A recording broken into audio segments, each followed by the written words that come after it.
Olá, pessoal! Boas-vindas! Mais um episódio aqui da série Vida de Consultor de Energia. Hoje com uma consultora de energia.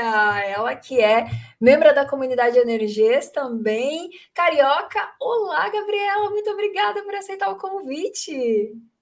Olá, gente, é um prazer ser convidada aqui da comunidade, né? Já participamos aí há muito tempo acompanhando os conteúdos, todos os detalhes e as novidades que a Joy traz para nós. Então é um grande prazer estar aqui como convidada para falar um pouco da minha rotina e conversar com vocês. Muito bom, Gabi. Queria que você começasse contando para a gente um pouquinho da tua trajetória, como que você se tornou uma consultora de energia e também responder para você, na sua opinião, o que é um consultor de energia?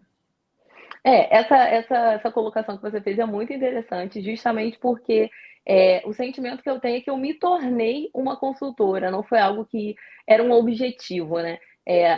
As coisas foram acontecendo e a gente chegou nesse ponto. Inicialmente, eu comecei apenas com entradas de energia em baixa tensão e sistemas de microgeração, e as coisas foram evoluindo, né? A gente foi para adequação, a gente foi subindo os níveis de demanda. E aí, sempre que vem um novo produto, né, ou um novo serviço, a gente vai agregando até a gente chegar nesse ponto de consultor de energia e respondendo também essa pergunta, né? Porque o que é um consultor de energia, do meu ponto, no caso, uma consultora, é justamente um profissional que tem a capacidade de observar a natureza e a realidade do cliente, né? Identificar os problemas desse cliente e levar para ele soluções, né? Então, isso é muito, de fato, personalizado. Para você ser um consultor, você tem que conseguir dominar, né, uma gama de conhecimentos em técnicas, em tipos de projetos diferentes, né? São experiências diferentes. Então, o que, que o consultor de energia faz, do meu ponto de vista? É justamente auditar, observar, conversar, recolher dados, né, visitar, pegar todas essas evidências e identificar o que encaixa naquele perfil de cliente. Boa, Gabi. É exatamente isso, né? Entender esse consumidor, eu acho que é um dos maiores desafios, né, do consultor de energia, porque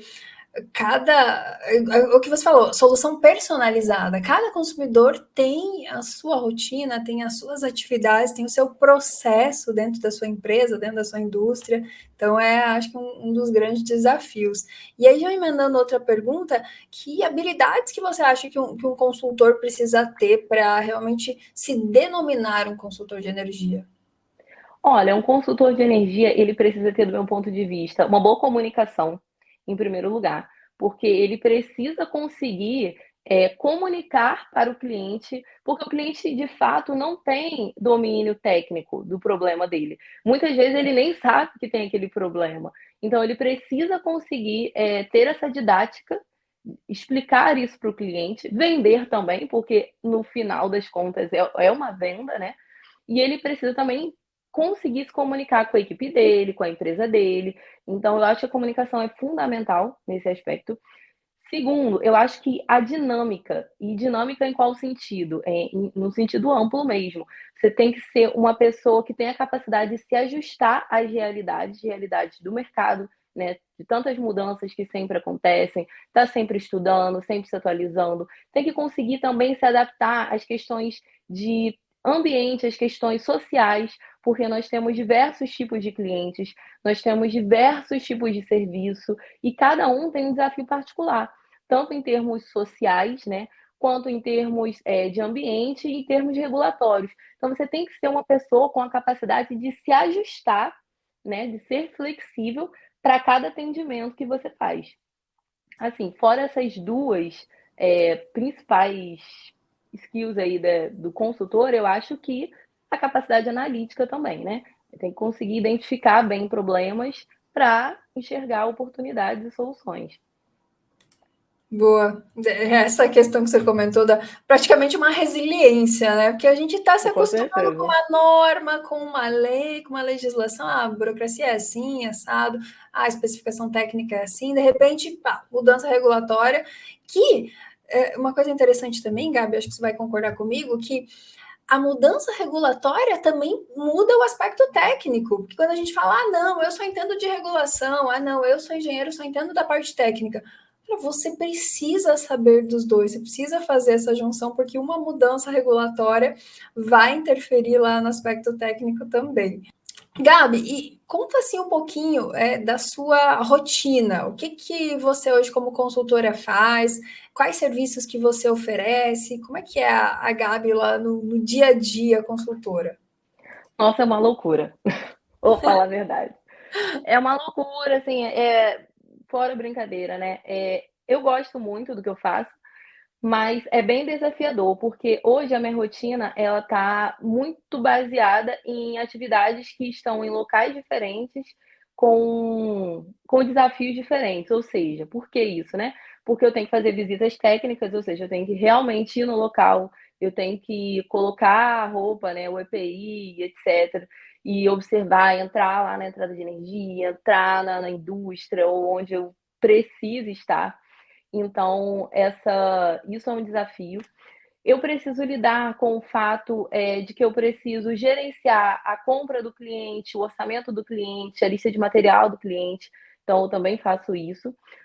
Preciso controlar, gerir o processo interno de projetos, né, que é a terceira etapa aí depois que o cliente fecha, e acompanhar na concessionária. Aí na concessionária a gente entra muito com esse desafio do que você falou, que é o regulatório, porque como a gente não tem uma padronização dos serviços da concessionária, né, e a concessionária é formada por pessoas também, pessoas respondem diferente, por mais que, né, que haja um processo da concessionária, de fato há o aspecto humano. Então você tem que estar sempre entendendo e dominando o aspecto regulatório para que você possa responder à concessionária dentro do que é pertinente. Então, assim, a minha rotina está muito dentro dessas coisas que eu falei para vocês, que é fazer visita técnica, fazer interface com a compra de materiais e orçamentos dos clientes, fazer o projeto, acompanhar na concessionária e depois dar esse feedback para o cliente, né? Porque quando a gente está acompanhando na concessionária, eu particularmente, né, eu não abandono o cliente, né? Depois que eu dou entrada no projeto, eu dou sempre o feedback para o cliente. Olha, faltam tantos dias, a concessionária deu X devolutiva, mas eu já respondi baseado nisso, nisso, nisso. Aí que entra a questão da comunicação, né? Que é como que você traduz isso que está acontecendo na concessionária para o cliente, né? De forma que você mostre de um jeito transparente e deixe ele tranquilo de que você está, de fato, desenvolvendo o trabalho. Então, eu faço isso, consigo oferecer hoje um certo grau de automação, né? Eu disponibilizo os gráficos para os clientes, para eles saberem quantos dias faltam, esse tipo de coisa. Então, a minha rotina é bem dinâmica, ela é bem multidisciplinar, eu poderia dizer isso, né? Acho que a palavra exata é essa. E isso é muito interessante para mim, né? Eu gosto desse tipo de coisa, dessa dinâmica toda. E um consultor de energia, de fato, ele vai lidar com muitas coisas, porque como a gente está conversando, né? Ele tem que entregar soluções para consumo e geração de energia, ele tem que observar se o cliente está dentro ou fora dos aspectos regulatórios, normativos. Então, dinâmica sempre vai fazer parte. Que legal, Gabi. Quando você está na primeira etapa aí que você comentou, né, para fechar com o consumidor, você diria que uma das primeiras etapas que você faz é fazer essa visita em loco para antes verificar o que que a gente tem aqui. Vamos se situar, vamos entender se primeiro tá tudo adequado aqui. A gente, como você já tem essa experiência, né, de adequação de padrão de entrada, então você já faz essa visita para ter essa percepção e também para mostrar a tua autoridade, né? Ó, eu sei o que eu estou fazendo, eu já consigo, só olhando aqui, eu já consigo entender se está correto ou não. Sim, a visita, na verdade, é fundamental do meu ponto de vista e é algo que eu não deixo de fazer, porque na visita que você consegue identificar as outras oportunidades, geralmente. Então, você consegue também estar mais próximo do cliente. Então, o que que acontece muito comigo? Eu vou fazer a visita só para uma indicação de adequação de geração de energia, micro geração solar, por exemplo. teoricamente é uma coisa simples, né? Uma coisa que eu estou muito acostumada a fazer. Mas aí você chega lá, você tem outros desafios, tem outras medições, aí você fala, olha, isso aqui não pode, isso aqui não vai passar, isso aqui a concessionária não aceita.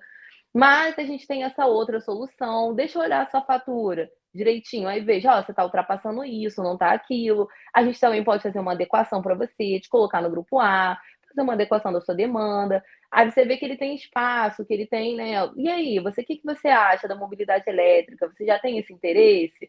E aí você vai ajustando e vai oferecendo isso para o cliente, né? Aí agora a gente teve abertura recente, né, do Mercado Livre para todo o grupo A. Então você consegue conversar com esse cliente, ver se ele tem interesse, ver se é viável para ele. Então a visita é um momento que eu consigo olhar o aspecto técnico com mais qualidade, né? Porque sem visita você não tem tanta informação e consegue também oferecer outras coisas para o cliente. Isso que você falou sobre mobilidade elétrica, achei muito interessante, porque hoje em dia, mais do que nunca, as pessoas estão com essa visão, com esse objetivo, né, de deixa eu ter meu carro elétrico aqui, deixa eu gerar minha energia para abastecer o meu carro. E eu passei por uma experiência recente, Gabi, que no prédio, aqui no edifício onde eu moro, o pessoal não aceitou a implantação de um wallbox, de um carregador veicular, por mera questão de opinião. Isso é perigoso, não sei o que, não vale a pena. Você já atuou com a implantação de algum carregador em edifício ou já teve essa demanda aí? Como é que foi? Sim, sim, com certeza. Na verdade, os condomínios, eles são grandes locais de oportunidade e de desafios, justamente por isso que você falou. Porque o condomínio, ele não está só na questão técnica, né? Tudo tem Tá que ir para votação, né? Exato. Você tem que convencer primeiro o síndico, aí depois você tem que convencer a assembleia, e aí depois tem os moradores. Nossa, assim, então, assim, a gente entra muito naquela questão da comunicação. E atualmente eu estou, inclusive, com um cliente, né, que eu estou fazendo como se fosse uma engenharia do proprietário do retrofit dele. É um condomínio grande, numa localização legal, na zona sul aqui do Rio de Janeiro.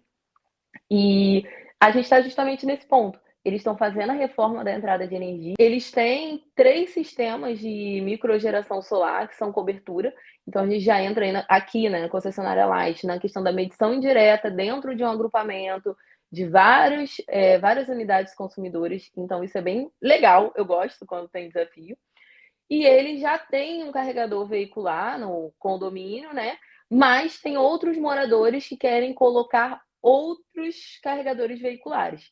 Aí começa a entrar naquela coisa. É aí que entra a discussão da solução. Eles só têm o que os moradores querem, o que eles querem e o que não pode, o que o condomínio não permite. E aí você tem que ir se ajustando, né? Mas o condomínio não permite instalar todos os carregadores na medição do condomínio, porque como é que a gente vai fazer essa diferenciação de consumo de energia? Faz sentido, mas a gente aqui tem a solução da bilhetagem.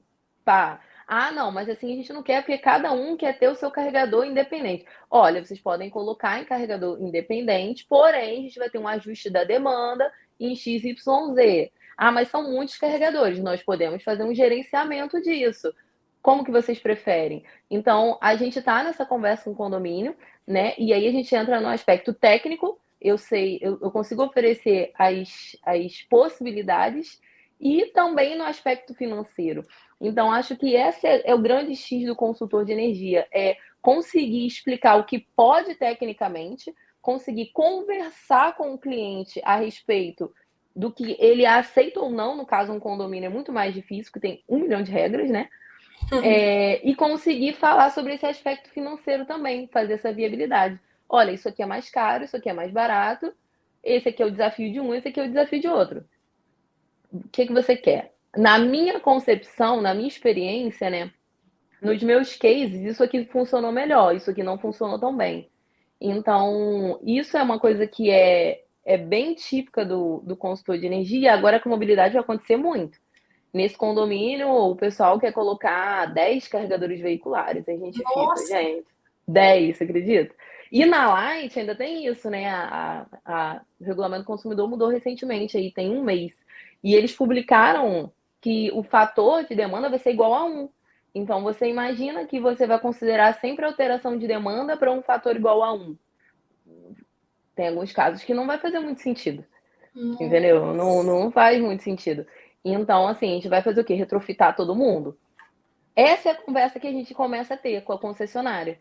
Então, a realidade é muito essa, é conversar com a concessionária, conversar com o cliente e ir mediando o aspecto técnico. O Gabi, mais uma curiosidade minha aqui mesmo, eu posso conectar o carregador veicular no meu medidor mesmo, né? Pode Mas com aí vai ter a certeza. questão da potência máxima que eu posso carregar, né? Exato, porque o que acontece?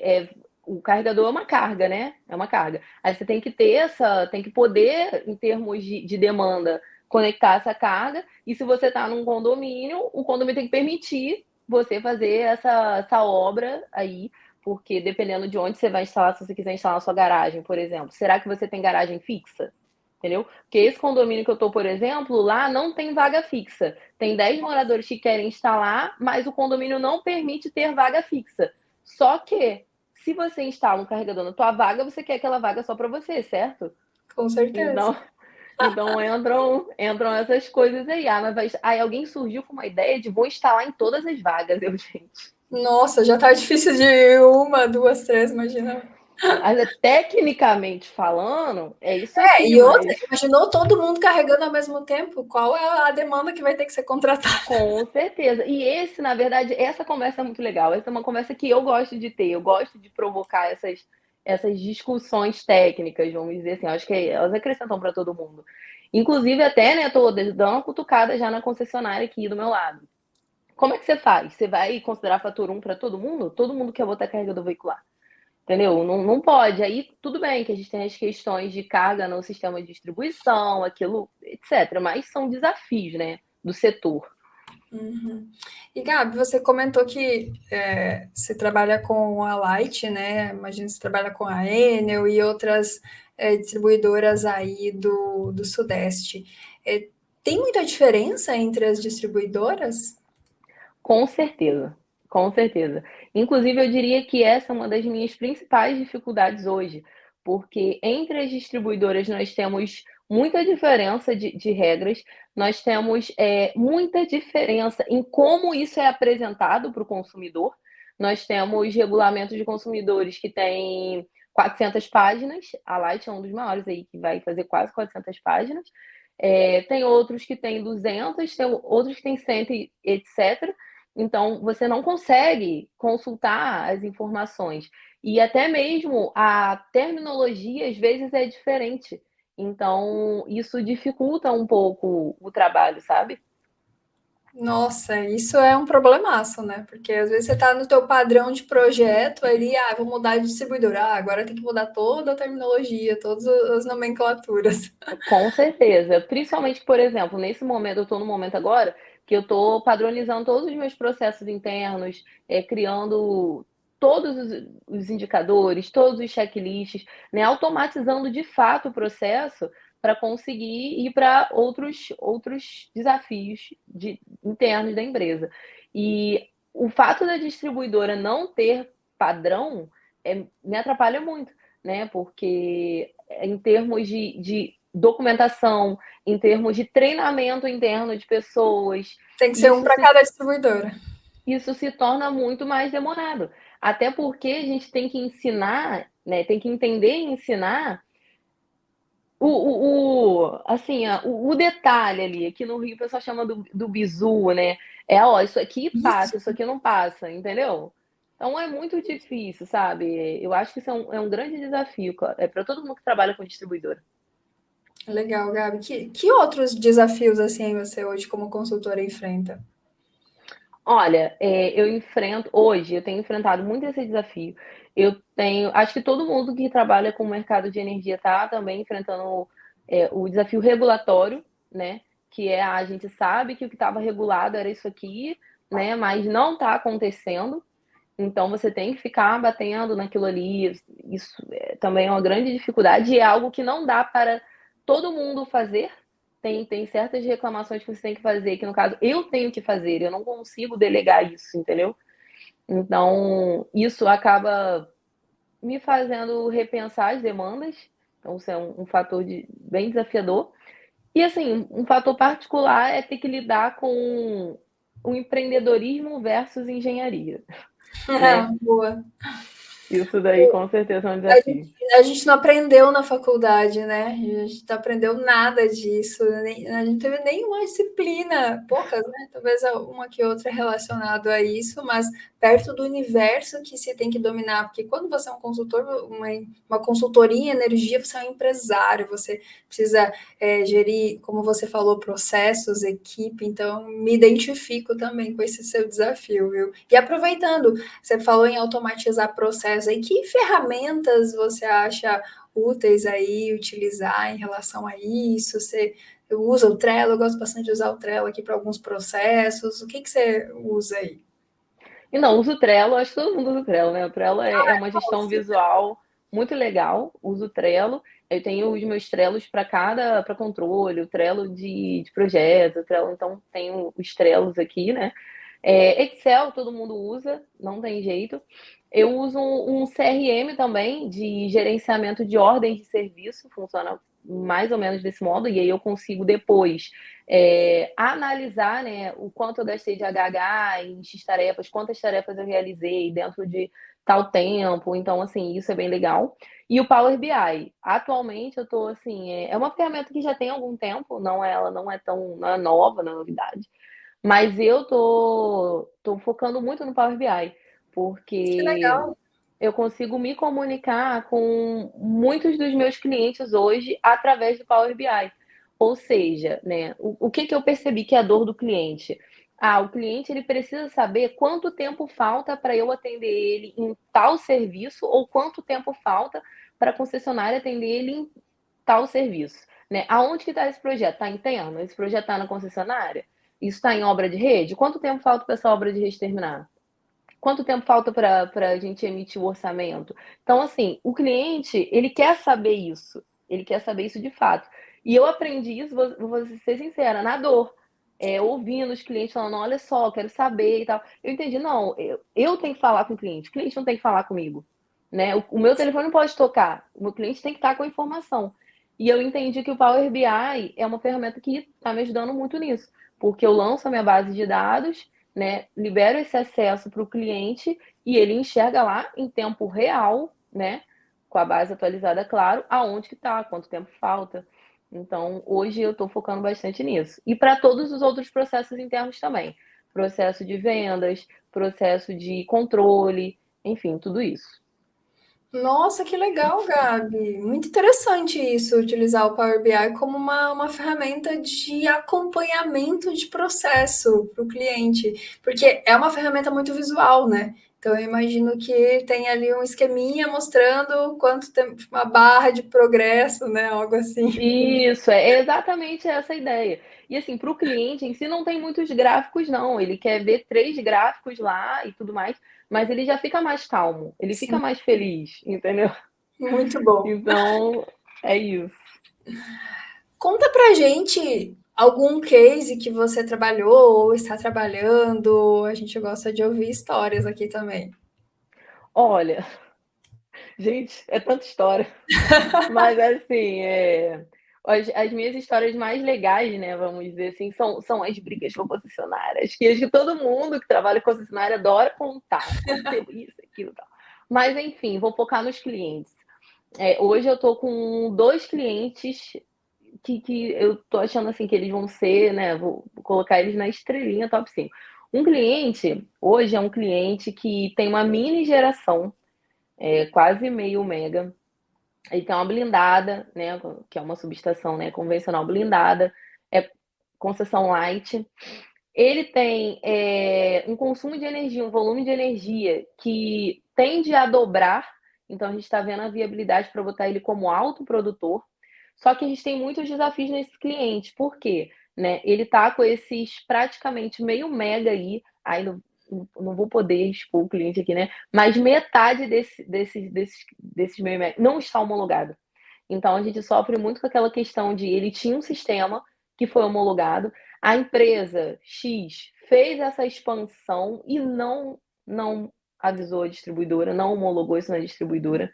Então o cliente está passível aí de ser Né, de empresas muito que estão por aí. absurda. Então, assim, não homologou, então ele está com uma parcela aí de carga de geração à revelia. As proteções dele estão totalmente fora dos padrões da concessionária em função dessa potência de geração. Ou seja, efetivamente, quando a gente for homologar, a gente vai ter que fazer ajuste na entrada de energia dele. Ele quer colocar um gerador a diesel, ou seja, a gente vai ter que entrar com QTA. E fora toda essa questão, né? Aí ele ainda está ultrapassando demanda, ele está pagando reativo. Senhor. Tá bem Quando tenso ela mesmo. falou top 5 estrelas, eu pensei, esse é um cliente, né, que deu tudo certo, foi Não, esse é bem, o cliente que eu gosto. Eu tenho assim, é eu o passo com uma mais amiga. desafiador. É aquele, sabe quando você olha, meu Deus, tá um caos. É esse aí que eu gosto. E é isso que o consultor de energia faz, né? Exato. Você resolver, você pegar aquela bagunça, aquela fatura de ele com X mega lá, X quilowatt instalado, pagando 25 mil de fatura de energia. Você fala, como assim? Né? E ele não entende como que tá gerando, como tá gerando, não tá? Explica, entendeu? Então, esse cliente é um cliente que está sendo bem interessante, porque a gente está arrumando a casa aos poucos, né? A gente vai ter que fazer praticamente uma reinstalação do sistema dele, porque a empresa instalou a parte CC com cabo ICA, então você imagina que está saindo dos módulos até o inversor com cabo PVC, normal, pensa nisso. Padrão de cores esquece, né? Separação de CC com CA esquece, então tá tudo muito errado. E o cliente não conseguia enxergar isso. A única coisa que o cliente, eu só cheguei no cliente porque ele entendeu o seguinte: olha, eu tô pagando muito para o sistema que eu tenho, só. Então, assim, Gente do céu. Imagina é, só a empresa, né? Se é que a gente pode chamar de empresa, que realizou esse baita serviço para esse consumidor, gente. Que irresponsabilidade, porque querendo ou não, também é um risco, né, que para aquela unidade consumidora que não está nem preparada para essa questão nem de carga nem de injeção, né? de fato. Então, esse ainda está acontecendo. E o outro, né, que a gente já está finalizando, é um condomínio com aproximadamente aí 60 unidades consumidoras. Estava com a entrada de energia totalmente fora dos padrões antigos, né? Muito antigo. Tem muitos condomínios, assim, principalmente aqui na zona sul do Rio de Janeiro. Nossa, assim, 60 anos, é uma coisa assim, de louco. E ninguém nunca mexeu. Aqueles fusíveis, aquela coisa antiga.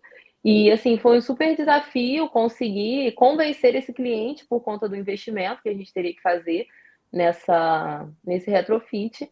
E nós fizemos esse investimento e ainda colocamos um e-book para ele. Olha só. Então, sim, deu obra de rede, então assim, isso também gerou um atraso. Um atraso não, estava dentro do esperado, porém o cliente fica nervoso, né? Ele não quer entender que tem que Para onde, né? esperar. Exato. E Gabi, você é uma carioca, né? A gente sabe que o Rio é o ponto do Brasil de perdas não técnicas, né? Os famosos GATs. Me diz, é muito normal mesmo? É muito comum por aí? Nossa, é muito normal. É tão normal, isso é Que as muito ruim, pessoas né, gente? normalizaram.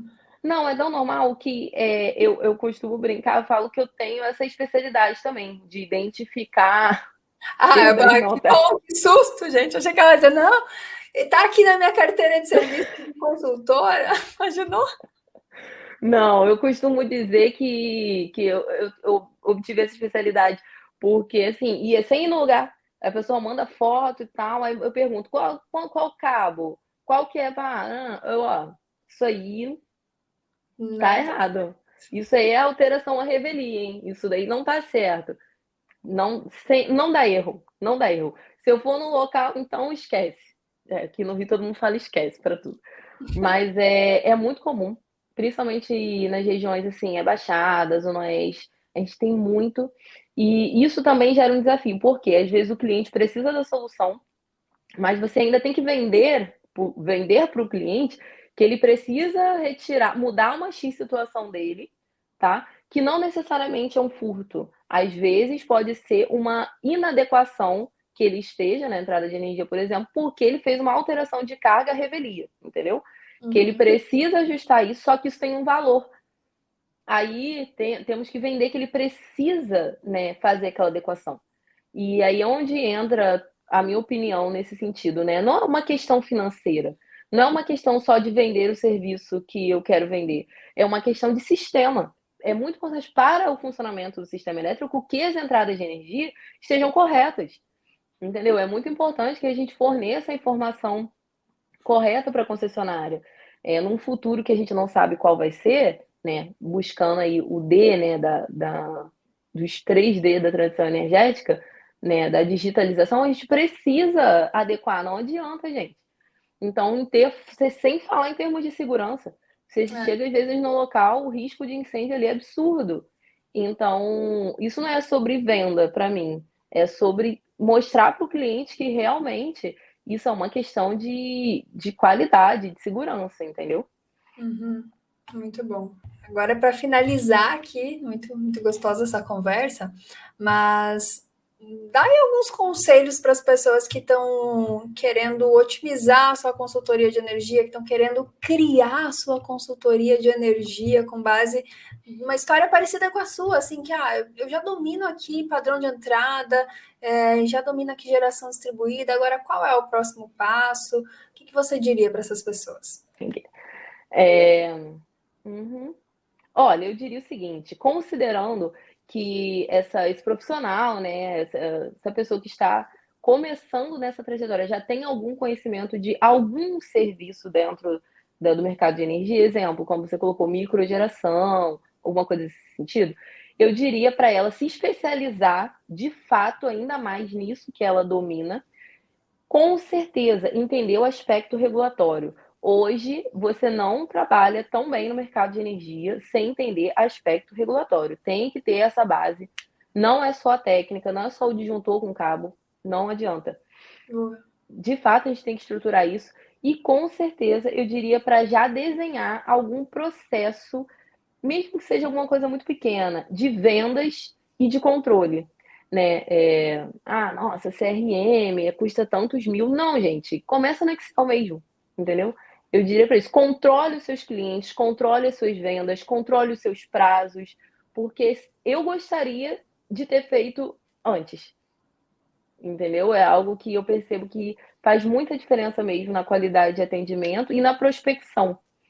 Então, para qualquer consultor, qualquer pessoa que queira se tornar um bom consultor de energia, a gente teria que, né? Aspecto regulatório, controle de processos internos e controle de vendas. Eu indico certamente sempre isso.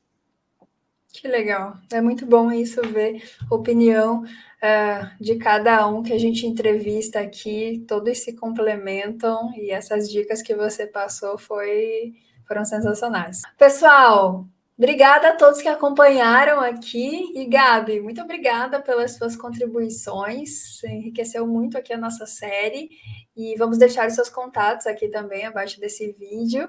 Obrigada mesmo. E a comunidade Energias está sempre de portas abertas para você, afinal, você é uma membro da comunidade Energias.